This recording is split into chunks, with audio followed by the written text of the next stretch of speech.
بسم اللہ الرحمن الرحیم رب اشرح لی صدری ویسر لی امری واحلل عقدۃ من لسانی یفقہوا قولی۔ ناظرین، ذکر کا تعلق انسان کے دل کے ساتھ ہوتا ہے، اور دل جو گواہی دیتا ہے دماغ اس کو ایکسیپٹ کر لیتا ہے۔ تین چیزیں جو ذکر کے لیے کنیکٹ ہوتی ہیں، ان میں زبان ہے، دل ہے اور دماغ ہے۔ زبان ہمارے دو جبڑوں کے درمیان حرکت کرتی ہے، وہ حرفوں کے مجموعے سے الفاظ کو ترتیب دیتی ہے۔ جو الفاظ ہم بیان کرتے ہیں وہ اپنا معنی اور مفہوم رکھتے ہیں، اور زبان کا تعلق جو ہے وہ اس کے دل کے ساتھ کنیکٹ ہوتا ہے۔ پھر دل اس بات کی گواہی دیتا ہے کہ جو زبان نے الفاظ کا چناؤ کیا، جو زبان نے الفاظ کو ادا کیا ہے، وہ صحیح ہے کہ نہیں ہے۔ اور دماغ کا کام ان الفاظ پہ امپلیمنٹ کروانا ہوتا ہے، یعنی دماغ ہمارے جسم کو پیغام رسانی کا کام دیتا ہے۔ اب ہمارے الفاظ کا جو چناؤ ہے وہ اگر اچھا ہوگا تو ہماری گفتگو اچھی ہوگی، لوگ اس کو سنیں گے، اس پہ عمل کریں گے، اس میں اثر ہوگا۔ اور اگر ہمارے الفاظ کا جو چناؤ ہے وہ اچھا نہ ہو، اور ان کا جو معنی مفہوم ہے وہ بہتر نہ نکلتا ہو، تو اس کو اگر ہمارا دل پھر بھی ایکسیپٹ کرتا ہے تو اس کا مطلب ہے کہ ہم بھٹک چکے ہیں۔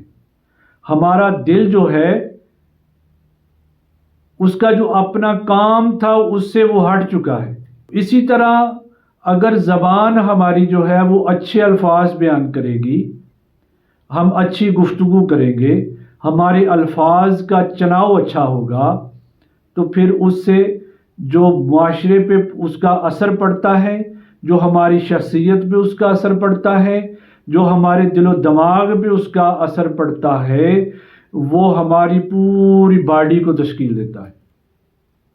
معاشرے میں اس مقام کو، اس مرتبے کو جو قائم کرنا ہے وہ ہمارے الفاظ کا چناؤ ہے، ہماری سوچ کا جو ہے وہ چناؤ ہے۔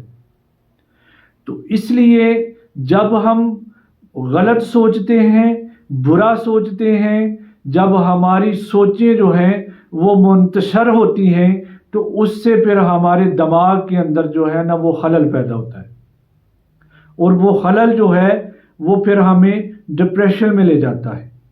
جیسے اگر ہم دیکھتے ہیں کہ کسی کے پاس ایک اچھی گاڑی ہے، کسی کے پاس اچھا گھر ہے، تو اگر تو ہم اس کو پازیٹیو لیں گے، اس کو مثبت انداز سے لیں گے، تو پھر ہمارا جو ذہن ہے، جو ہمارا دماغ ہے، ہمارا دل ہے، وہ اس بات پہ مطمئن رہے گا۔ مگر اگر ہمارے اندر وہ حسد کی آگ، بغض کی آگ جو بھڑکے گی، تو صرف وہ کیا کرے گی کہ وہ ہمارے اعمال کی حد تک نہیں، ہمارے پورے جسم کو جھلسا دے گی۔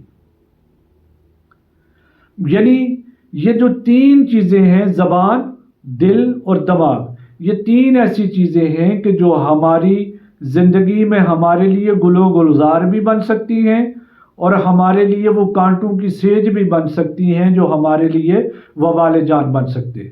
ناظرین، پھر انہی وجوہات کی بنیاد پہ ہم ڈپریشن کا شکار ہوتے ہیں۔ ڈپریشن کا شکار اسی لیے ہوتے ہیں کہ جب ہمارا جو توکل ہے وہ خدا پہ ختم ہو جائے، جب خدا سے مانگنے کی بجائے، جب ہم اللہ تعالیٰ سے مانگنے کی بجائے جب ہم دنیا پہ نظر رکھتے ہیں، تو پھر کیا ہوتا ہے کہ اللہ تعالیٰ ہماری مدد کو چھوڑ دیتا ہے۔ پھر وہ ہماری مدد کو نہیں آتا۔ ہماری مدد کو اللہ تعالیٰ کی ذات تب آئے گی جب ہم خدا پہ توکل کریں گے۔ جب انسان ڈپریشن کا شکار ہو جاتا ہے تو پھر اس کو کائنات میں کوئی چیز اچھی نہیں لگتی، اس لیے کہ اللہ تعالیٰ سے اس کا تعلق کمزور ہو گیا ہے۔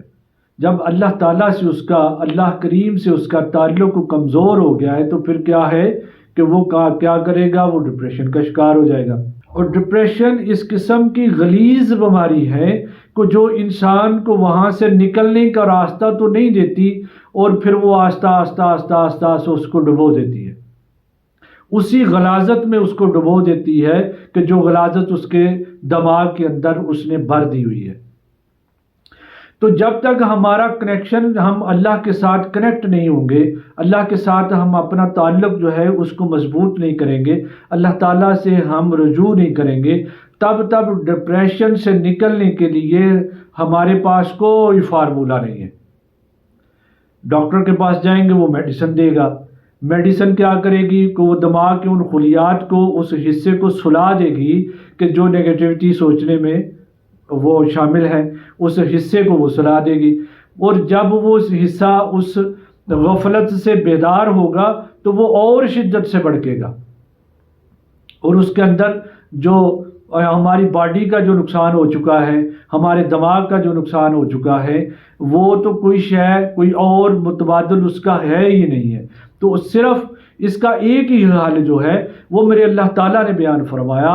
وہ حل کیا تھا کہ رب کائنات نے ارشاد فرمایا، الا بذکر اللہ تطمئن القلوب، کہ دلوں کو جو سکون دینے والی چیز ہے وہ میرا ذکر ہے، کہ کائنات کی نہ تو اس کو میڈیسن وہ سکون عطا کر سکتی ہے، نہ اس کو ناچ گانا، نہ اس کو لہو و لعاب، نہ کوئی اور چیز اس کو پرسکون کر سکتی ہے۔ پرسکون اگر کر سکتی ہے تو وہ کون سی چیز ہے؟ وہ اللہ کا ذکر ہے۔ جب بھی اس طرح کے حالات پیدا ہو جائیں کہ ڈپریشن ہو، پریشانی ہو، مصیبت ہو، دکھ بیماری ہو، کسی بھی وجہ سے آپ ڈپریشن کا شکار ہیں، تو پھر آپ کیا کریں کہ اپنا جو کنیکشن ہے وہ اللہ کے ساتھ جوڑ دیں، اپنے دل کو جو ہے، ان دل کی تاروں کو جو ہے وہ آسمانوں کی سیر کروائیں، اپنی روح کو جو ہے وہ اللہ تعالیٰ کی طرف متوجہ کریں، اپنے دل کو اللہ تعالیٰ کی طرف متوجہ کریں، تو اللہ کا ذکر کریں۔ جب اللہ کا ذکر کریں گے تو وہاں پہ ڈپریشن تو کیا، ڈپریشن کا نام و نشان نہیں رہے گا۔ اور جو آپ کا قلب، جو آپ کا دل اطمینان کی کیفیت سے خالی ہو چکا ہے، جس کے اندر سے وہ کیفیات جو ہیں وہ ختم ہو چکی ہیں، وہ دوبارہ لوٹ آنا شروع ہو جائیں گی۔ ناظرین، دنیا کی کوئی چیز ڈپریشن کو دور نہیں کر سکتی، یہ میرا دعویٰ ہے۔ ڈپریشن کو اگر کوئی چیز دور کرنے والی ہے تو وہ فقط اللہ کا ذکر ہے۔ آج ایک ایسے ذکر کو آپ کی خدمت میں لے کے آیا ہوں کہ جو ذکر ایسا ذکر ہے کہ جس کے کرنے سے آپ کے روح و قلب جو ہے وہ منور ہو جائیں گے۔ ڈپریشن تو کیا، ڈپریشن کا نام و نشان نہیں رہے گا۔ آپ کی زندگی میں شادمانیاں، خوشیاں لوٹ آئیں گی، اور جس معاشرے میں آپ مایوسی کی زندگی گزار رہے ہیں، اسی معاشرے میں آپ کے اندر ایک نیا ولولہ، ایک نیا جذبہ، ایک جنون پیدا ہوگا کہ آپ کو زندگی کی وہ رنگینیاں نظر آنا شروع ہو جائیں گی کہ جس کی طلب میں آپ نے خود کو ڈپریشن کا شکار بنا لیا ہوا ہے۔ تو وہ ذکر کیسا ہے؟ وہ بڑا پیارا ذکر ہے، اتنا پیارا ذکر ہے کہ اس کو اگر آپ دل کے ساتھ کریں گے تو سکون ہی سکون ہے۔ میں کہتا ہوں کہ اتنا مزہ آئے گا کہ آپ خوش ہو جائیں گے۔ وہ ذکر کیا ہے؟ وہ ذکر ہے کہ حسبی اور ربی جل اللہ ما فی قلبی غیر اللہ نور محمد صلی اللہ لا الہ الا اللہ۔ اس کو اگر آپ اس طرح بھی پڑھیں گے تو زبردست ہے، اس کو اگر آپ ترنم کے ساتھ پڑھیں گے تو پھر اس کے ساتھ وہ جو آپ کے جسم سے وہ جو لہریں ہیں وہ آپ کو اس طرح سے اس میں مگن کر دیں گی کہ آپ جھوم اٹھیں گے۔ یہ اتنا پیارا ذکر ہے، اتنا پیارا ذکر ہے کہ اس کو جتنا بھی کریں دل کرتا ہے کہ میں اور کروں۔ اور جب انسان کا دل کرتا ہے کہ میں خدا کا ذکر کروں اور خوبصورتی کے ساتھ کروں، تو پھر کیا ہوتا ہے کہ اللہ تعالیٰ کی طرف سے اس کے دل پہ اطمینان اترتا ہے، اللہ کی رحمت وہاں پہ بسیرا کرتی ہے، اور وہ جو پوری کی پوری باڈی ہے، انسان کا جو پورے کا پورا جسم ہے، وہ مطمئن ہو جاتا ہے۔ تو اس کو اگر آپ اس طرح سے بھی پڑھیں گے تو بہترین ہے۔ اگر اس ترنم کے ساتھ پڑھیں، حسبی ربی جل اللہ ما فی قلبی غیر اللہ نور محمد صلی اللہ لا الہ الا اللہ حسبی ربی جل اللہ ما فی قلبی غیر اللہ نور محمد صلی اللہ لا الہ الا اللہ۔ ناظرین، اس طرح سے جھوم کے اس کو پڑھیں، پیار کے ساتھ اس کو پڑھیں، محبت کے ساتھ اس کو پڑھیں، اور زبان کو کنیکٹ کریں اپنے دل کے ساتھ، اور دل کو کنیکٹ کریں اپنے دماغ کے ساتھ، تو پھر دیکھیں کہ آپ پہ اللہ کی رحمت کیسے برستی ہے، اللہ تعالیٰ کی محبت کیسے عطا ہوتی ہے، حضور نبی کریم صلی اللہ علیہ وآلہ وسلم سے تعلق کیسے قائم ہوتا ہے۔ تو اس کو آپ رات سونے سے پہلے کریں گے۔ یہ بات میری یاد رکھیں کہ رات کو سونے سے پہلے فرصت کا ٹائم نکال لیں۔ جس طرح سے اگر صبح سے لے کے شام تک ہم نے دوڑ کے کچھ نہیں حاصل کیا نا، تو یہ جو رات ہے اس میں سو کے بھی ہمیں کچھ حاصل نہیں ہوگا۔ حاصل ہوگا تو اس صورت میں ہوگا کہ جب ہمارا تعلق اللہ کے ساتھ قائم ہوگا۔